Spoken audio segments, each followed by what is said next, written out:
నమస్కారం. Welcome to I dream. ధర్మ మార్గం విత్ విజిత కార్యక్రమానికి స్వాగతం.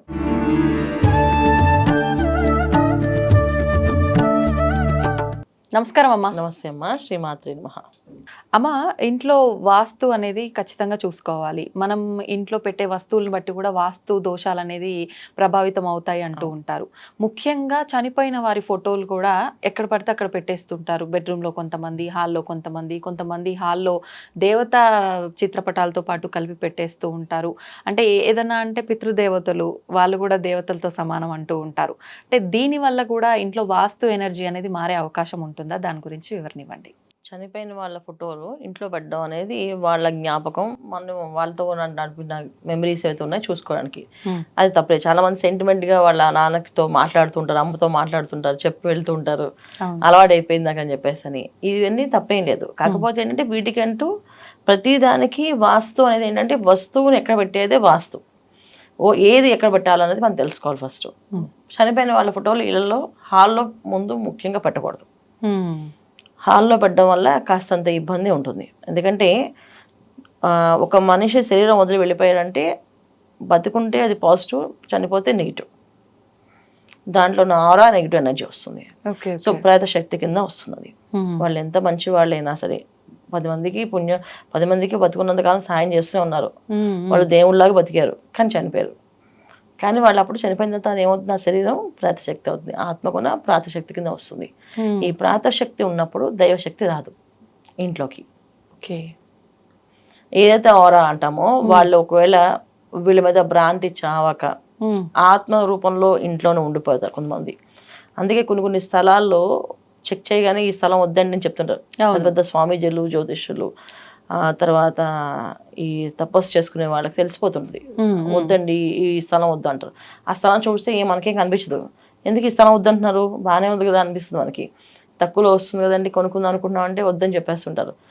ఇది ఎవరు అంటే మన స్వామి వాళ్ళందరూ, అంటే ఇప్పుడు ఎవరైతే మనకి పెద్ద స్వామీజీలు ఉన్నారో స్వామీజీలు అందరూ తపస్సు చేసుకుంటున్నారు కనుక వాళ్ళకి ఆ దృష్టి తెలుస్తుంది. మనకు అంత శక్తి ఉండదు కనుక తెలియదు. కానీ వాళ్ళు వద్దన్నాక మనం వదిలేయచ్చు. అలాగే మన పెద్దవాళ్ళకి చెప్పింది ఏంటంటే చనిపోయిన తర్వాత ఆ శక్తి అనేది ప్రాతశక్తిగా మారుతుంది. ఎప్పుడైతే ఆ ప్రాతశక్తి ఉంటుందో ఆ ఇంట్లో దైవశక్తి రాదు. సో అందుకని వీళ్ళని మనం తీసేయాలా అంటే తీయక్కలేదు. వీటికంటే ఒక స్థానం ఇచ్చారు. ఆ స్థానంలో పెడితే ఈ దైవశక్తి వచ్చే ఎనర్జీని ఎటువంటి డిస్టర్బెన్స్ ఉండదు. ఎక్కడమ్మా మరి ఇంతకు పెట్టాల్సింది? వీళ్ళని మనం ఒక గదిలో పెట్టి, అంటే ఇప్పుడు మా గెస్ట్ బెడ్రూమ్ ఉందనుకోండి, గెస్ట్ బెడ్రూమ్లో నార్త్ వాళ్ళకి దక్షిణాన్ని చూసి పెట్టాలి.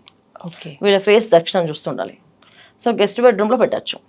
మరి గెస్ట్ బెడ్రూమ్ లేదు, డబుల్ బెడ్రూమ్, చిల్డ్రన్స్ మెయిన్ బెడ్రూమే ఉంది అనుకున్న వాళ్ళు కబోర్డ్లో పెట్టాలన్న. కబోర్డ్స్లో పెట్టి దక్షిణం వైపు చూస్తూనే పెట్టాలి కబోర్డ్స్ని. అది రోజు మాకు చూడాలి, వాళ్ళతో మాట్లాడలేమంటే రోజు వెళ్ళండి, కబోర్డ్లో డోర్ తీసి కాసేపు మాట్లాడి, పండు పెట్టండి, అక్కడ పూలు పెట్టండి, దండం పెట్టండి, ధూపం ఇవ్వండి, ఇబ్బంది లేదు. చేయొచ్చు. అంటే మనం వస్తువులన్నీ పెట్టుకునే కబోర్డ్లో పెట్టచ్చా? వీళ్ళకంటే ఒక కబోర్డ్ ఉండాలన్న సపరేట్ గా. అందులో ఏం పెట్టకూడదు అంటే మనం వాళ్ళకి గౌరవం ఇచ్చినట్టే కదా. ఇప్పుడు వాళ్ళకంటే నేను ఒక ఇంట్లో చెక్ చేయడానికి వెళ్ళినప్పుడు ఆయన మా అమ్మగారు నాకు ఏదైనా చెప్తారండి, మా అమ్మగారు చెప్పంటే చేస్తాను అన్నారు. అంటే నేను అమ్మగారు ఉన్నారేమో అనుకున్నాను. తెలిస్తే ఇంటికి వెళ్ళాక ఇంట్లో చెక్ చేశాక ఇంకా మా అమ్మతో మాట్లాడితే మా అమ్మ రాత్రి నేను ఇలా పొద్దున్నే ఇలా చేయిస్తా అంటే ఖచ్చితంగా చేయించమని చెప్తేనే చేస్తున్నాను అండి. అవునా అన్న, సరే అని చెప్పేసి అనుకున్నా. సరే వస్తే మీ అమ్మగారు రండి అన్న. ఇవ్వండి ఇక్కడే ఉన్నాం అమ్మగారు అని చెప్పండి. చూస్తే ఎక్కడ కనుమల కింద నాకు చూస్తే ఫోటో ఉంది వాళ్ళ మీద, చనిపోయాడు. ఆ ఫోటోతో రోజు ఆయన మాట్లాడుతూ బయటకు వెళ్తుంటారు. ఇప్పుడు మీరు ఇందాక ఒక మాట అన్నారమ్మా, మా అమ్మగారు ఎలా చెప్తే అలా చేస్తానండి అని చెప్పి ప్రతిరోజు ఇప్పటికీ కూడా అని. ఆవిడ చూస్తే లేరు, వాళ్ళ అమ్మగారు ఈయనకి ఎలా చెప్తున్నారు, ఈయన ఎలా పాటిస్తున్నారని నాకు చెప్పడం ఆయన కల్లో కనిపిస్తారు. ఆవిడ నాకు చెప్తారండి ప్రతిరోజు. నాకు ఏదైనా సమస్య వస్తుందంటే మా అమ్మ కనిపిస్తుంది, మా అమ్మ చెప్తుంది ఏదైనా సమస్య వస్తుందని అని చెప్పేసి. నిజంగా అంటే ఈ రోజుల్లో కూడా అంత ఎమోషన్తో వాళ్ళు బాండ్ అయి ఉన్నప్పుడు మేబీ జరగకపోవచ్చు, చెప్పలేము. ఈయన భ్రాంతి అయి ఉండొచ్చు, లేదా ఈయనకే ఆ సెన్స్ తెలుస్తాము. సో నాకు ఇది జరుగుతుంది అంటే ముందే తెలుస్తుంది. మా అమ్మ నాకు చెప్పింది అంటే ఖచ్చితంగా అది జరుగుతుందని నమ్మకం ఉంది, విశ్వాసం ఉన్న వాళ్ళు. హాల్లో చాలా పెద్ద ఫోటో అన్నమాట. అంటే ఒక మనిషి కూర్చుంటే ఎలా ఉంటుందో అలా పెట్టుకున్నారు. సో ఆయనకి చాలా బిజినెస్లు, లాట్ ఆఫ్ బిజినెస్లు ఉన్నాయి. అన్ని బిజినెస్లో కూడా కాస్తంత డబ్బు ఎక్కడికక్కడ మోసం చేస్తున్నారు, ఇరిగిపోతున్నారు. చెక్ బౌన్స్ అవడము, చెక్కులు రాకపోవడము ఇవి జరుగుతున్నాయి. ఇట్లా క్లమ్సీగా మొత్తం వ్యాపారంలో ఉండాలా వద్దా చేయాలా, ఈ వ్యాపారం చేద్దాం ఒక 10 రకాలైన వ్యాపారాలు చేస్తాయి.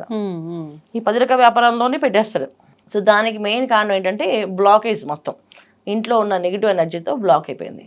ఇప్పుడు ఏదైతే ఖచ్చితంగా ఆయనకి నిజంగా కనిపిస్తే ఆవిడ మాట్లాడుతున్నట్టయితే చాలా ఎక్కువ నెగిటివ్ ఎనర్జీ ఉన్నట్టు, ఆరాశక్తి ప్రాతశక్తి ఎక్కువగా ఉన్నట్టు.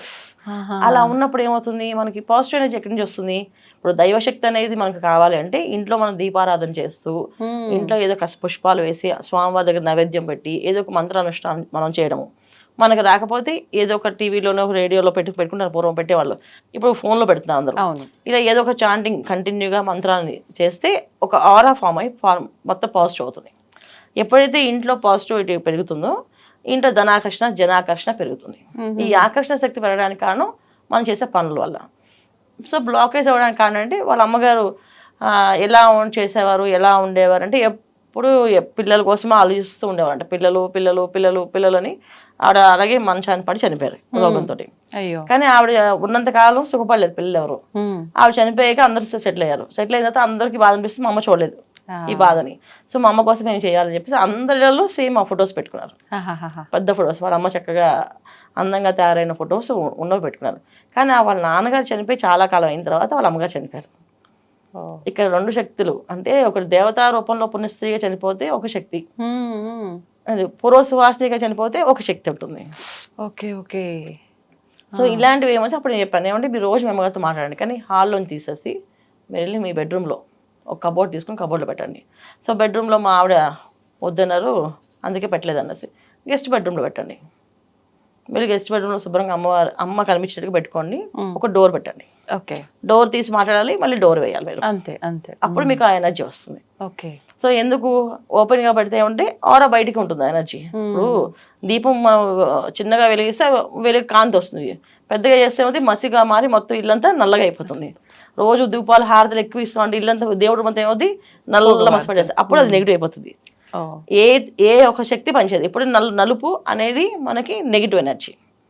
సో తెలుపు కానీ మన బాగుండే విధంగా కనిపించే ఆకర్షణ శక్తి ఉండడానికంటే కలర్ఫుల్గా ఉండాలి. అందుకే దేవుడు ఎక్కువ దీపాలు ఎక్కువ హారతి గంట కొట్టేసి ఇప్పుడు 2 పూట్ల హారతి ఇవ్వదు చెప్తాం, దీపం వెలిగించమని చెప్తాం. హారతి కలుపుకొని చిన్నది వేసి ఒకటే హారతి ఇస్తారు. చాలా మంది పెద్ద హారతి కప్పి పెద్దగా హారతి ఇస్తుంటారా. ఎప్పుడైతే నలుపు వచ్చిందో అక్కడ నెగిటివ్ స్టార్ట్ అవుతుంది, వెంటనే క్లీన్ చేసుకోవాలి. సో అందుకని క్లోజ్ చేయండి డోర్ని, అప్పుడు మీకు పాజిటివ్ అన్ని పనులు అవుతాయి. ఆయన చాలా కష్టపడ్డారు. మా అమ్మ హాల్లోనే అలవాటు అండి, మేము వెళ్ళినప్పుడు వెళ్ళొస్తామని చెప్పాలి, బాయ్ చెప్పాలి, ఇది చెప్పాలంటే అదే అండి ఒక అడుగు బెడ్రూమ్లోకి వెళ్ళి చెప్పాడండి. ఒక 41 days చేయండి, మీకు నచ్చలేదు తెచ్చేసుకుని మీ అమ్మగారికి పెట్టేసుకోండి. మీ అమ్మగారిని మిమ్మల్ని ఎవరు విడదీయరు, హ్యాపీగా మీ హాల్లోనే పెట్టుకోండి, మీ అమ్మగారిని హాల్లోనే చూసుకోండి. నన్ను పిలిచారు కనుక నాకు సంబంధించిన విషయం నేను చెప్పాను. సో వాస్తు చెక్ చేయని వెళ్ళాను కనుక ఆ ఇంట్లో అన్ని వాస్తు ప్రకారం కట్టారు. ఉచ్చ స్థానాల్లో ద్వారాలు కూడా ఉన్నాయి, ఎందుకంటే సొంత ఇల్లు అపార్ట్మెంట్ సొంతంగా కట్టుకున్నాడు, అన్ని బాగున్నాయి, ఎక్కడ ఏ దోషం లేదు. నాకు ఒకే ఒక దోషం ఇది కనిపించింది, ఫోటో సో ఫోటో పెట్టడం వల్ల ఒకటి అనిపించింది. ఆ పెద్ద ఫోటో చాలా పెద్ద ఫ్రేమ్, అంటే మనం కూర్చున్న అంత ఫ్రేమ్ అనమాట అది. వాళ్ళ అమ్మ మీద ఉన్న ప్రేమతో పెద్దగా లేదు, ప్రేమ ఉండాలి మనుషుల మీద, మనము వాళ్ళ మీద, వాళ్ళ జ్ఞాపకాల మీద, వాళ్ళ ఆశయాల మీద మనం పని చేయాలి. అంతేగాని వాళ్ళ ఫోటోలు పెట్టుకోవడం వల్ల కాదు, వాళ్ళ ఆశయాలు ఏమున్నాయో అవి మనం నెరవేర్చాలి. నాకు ఒక 2 డౌట్స్ ఉన్నాయమ్మా. ఇప్పుడు హాల్లో పెట్టడం వద్దు అన్నారు, కొంతమంది హాల్లో పెడతారు, పక్కనే దేవుడి ఫోటోలు కూడా, అంటే పూజ చేసినా చేయకపోయినా అట్లా షో లాగా అలా పెట్టేసుకుంటారు. అలా పెట్టడం వల్ల మంచి అయితే జరగదు, ఎట్లాగూ దోషంగా ఏమన్నా మారుతుంది అంటే ఇంట్లో నెగిటివ్ ఎనర్జీ స్ప్రెడ్ అవుతుంది, అలా పెట్టడం వల్ల కూడా దోషమే అంటారా 2 కలిపి పెట్టడం వల్ల? ఇప్పుడు దోషం అంటేనే కదనన్నా, ఇప్పుడు ఏదైనా సరే మనం ఒంట్లో క్యాన్సర్ ఖండిత వచ్చిందంటే అది పెరుగుతుంది కదా అని తగ్గదుగా. సో దోషం అంటే ఏంటంటే పెట్టడం అంటేనే దోషం, పెట్టద్దు. బ్రహ్మస్థానం అంటే ఏంటంటే కంప్లీట్ గా ఆ హాల్లో ఫొటోస్ అనేవి ఏ ఫొటోస్ ఉండొద్దు. చాలా మంది దశావతారాలు పెడుతుంటారు, అవి కూడా పెట్టద్దు అసలు. దశావతారాలను పెట్టద్దు. చనిపోయిన వాళ్ళ ఫోటోలే కాకుండా దేవుడి ఫోటోలో కూడా ఏంటి యుద్ధం చేసేవి కానీ దశావతారాలు 7 hours కూడా పెడుతుంటారు కదమ్మా, పెట్టచ్చా? ఇది కూడా మర్చిపోయారు, 7 hours బాగా గుర్తు చేస్తారు. ఇక పెట్టకూడదు, ఎందుకంటే వీళ్ళు ఏ ఫేసింగ్ చూడాలి. 7 hours అనేది ఏంటంటే దాంట్లో 2 రకాల పద్ధతులు ఉన్నాయి. వాల్ పెట్టేటప్పుడు, వాల్ పేపర్స్కి పెట్టేటప్పుడు ఒక పద్ధతి, డోర్స్ పెట్టేటప్పుడు ఒక పద్ధతి, బొమ్మగా పెట్టేటప్పుడు ఒక పద్ధతి. వీళ్ళ జాతకానికి నక్షత్రానికి వాళ్ళు కేతు గ్రహం అనుకూలంగా ఉంటే పెట్టాలి. కేతు అనుకూలంగా లేకపోతే అది పెడితే ఇక వీళ్ళు పిచ్చి ఎక్కినట్టు మాట్లాడతారు. చాలా ఇష్టం మాట్లాడుతుంటారు పిల్లలు. కానీ ఎవరి రూమ్ లో ఉంటే ఆ రూమ్ లో ఆ ఎఫెక్ట్ అనేది కనిపిస్తుంది ఖచ్చితంగా. చాలా వరకు తెలియకండి ఏంటంటే వాస్తుకి జ్యోతిష్యానికి సంబంధం ఉంది, కానీ ఓన్లీ వాస్తు అంటే వాస్తు ప్రకారం చూసుకుంటారు. వాస్తు అంటే ఏంటి, మనకి ద్వారాల వరకే. ఎప్పుడైతే వస్తువులు కావాలన్నప్పుడు మన జాతకాలకు అవి ప్రతికూలమా అనుకూలమా చూసుకోవాలి. సో జాతకంలో కేతు గ్రహం కానీ రాహు గ్రహం కానీ వీళ్ళకి అనుకూలంగా లేకపోయినప్పుడు దానికి సంబంధించిన వస్తువులు తెచ్చి అది పెడితే 100% వాళ్ళని డ్యామేజ్ తీసుకెళ్తారు. చాలా మంది మీరు హార్ట్స్ అడిగారు, కొంతమంది తాబేలు పడతారు, అది కూడా నెగిటివ్ ఎనర్జీ వస్తుంది. కొంతమందికి లాఫింగ్ బుద్ధ, నెగిటివ్ ఎనర్జీ వస్తాయి. పాజిటివ్ అవన్నీ ప్యూర్ పాజిటివ్, కానీ అది మనకి పడాలి. మనకి పడుతుందా లేదా చూసుకోవాలి. ఇప్పుడు మీ డ్రెస్ ఉంది, అది మంచి డ్రెస్సే, కానీ ఆ సైజ్ నాకు వస్తుందో నేను చూసుకోవాలి. కరెక్ట్ అలా అనమాట. సో ఇది డ్రెస్ తప్పని కాదు, దాని క్వాలిటీ లేదని కాదు అర్థం, కానీ అది నాకు నా సైజుకి రావాలి కదా. అంతే. సో నా సైజుకి ఆ డ్రెస్ వస్తుందో లేదా చూసుకోవాలి నేను. అలాగే పెట్టే ప్రతి ఒక్క ఎనర్జీస్ మనం చెక్ చేసినప్పుడు ఆ ఎనర్జీ మనకి సెట్ అవుతుందో చూసుకోవాలి, మనకి సూట్ అవుతుందో లేదో చూసుకోవాలి. సో పెద్దవాళ్ళ ఫోటోలు అనే దానికి అందరికి ఒకటే ఎనర్జీ, అది నెగిటివ్ ఎనర్జీ వస్తుంది అక్కడ నుంచి. సో అది ప్రతికూల శక్తి ఎక్కువగా ప్రతిబింబిస్తుంది కనుక 100% అది మనకి ఎఫెక్ట్ అవుతుంది. ఓకే, నాది ఇంకొక సెకండ్ డౌట్ అమ్మా. మీరు ఇందాక ఒక మాట అన్నారు, పూర్వ సువాసినిగా వెళ్ళిపోతే ఒక ఎనర్జీ, ముత్తైదుగా వెళ్ళిపోతే ఒక ఎనర్జీ. అంటే ఎలాంటి ఎనర్జీ, అది ఎలా ప్రభావితం అవుతుందా ఇంట్లో? అంటే దేవతా రూపంలో వాళ్ళు మారుతారు, వాళ్ళు చేసే పుణ్యం ఎక్కువగా ఉంటే సో వాళ్ళు దేవతగా మారే అవకాశం ఎక్కువగా ముత్తైదుగా ఉంటాయి. పూర్వ సువాసిని అయితే మాత్రం దేవత కాకుండా ఉంది, ప్రేత శక్తి కింద వస్తున్నారు వాళ్ళు. సో నెగిటివ్ ఎనర్జీ ఎక్కువగా ఉంటుంది. కొన్ని విషయాలకి వాళ్ళు కలవకూడదు, మనం మాట్లాడకూడదు, ఏదైతే పాటిస్తామో చనిపోయినప్పుడు కూడా అంతే. ముఖ్యమైన పనుల్లో వెళ్ళినప్పుడు వాళ్ళకి ఎదురెళ్ళి మాట్లాడడం అది. సో పూర్వం ఏంటంటే పూర్వ సువాసులు వెనక నుంచి అమ్మ వెళ్ళొస్తానంటే వాళ్ళు వంటలు జాగ్రత్త క్షేమంగా వెళ్ళిరా అని అనేవాళ్ళు, బయటకు కనిపించేవాళ్ళు. ముత్తైదు అయితే ఏం చేస్తుంది, తన కొడుకు కానీ భర్తకు కానీ ఎదురొచ్చేది, రూపాయి చేతిలో పెట్టి క్షేమంగా వెళ్ళి లాభంగా రారా అని చెప్పేసి ఆ రూపాయి చేతిలో పెట్టి పంపించేది. పంపిస్తే అది ధన లాభంగానే వాళ్ళు మారేది, అందుకని చేసేవాళ్ళు. ఇవి చేయాలి. ఓకే, సంతోషం అమ్మా, ధన్యవాదాలు. శ్రీమాత్రి నమః.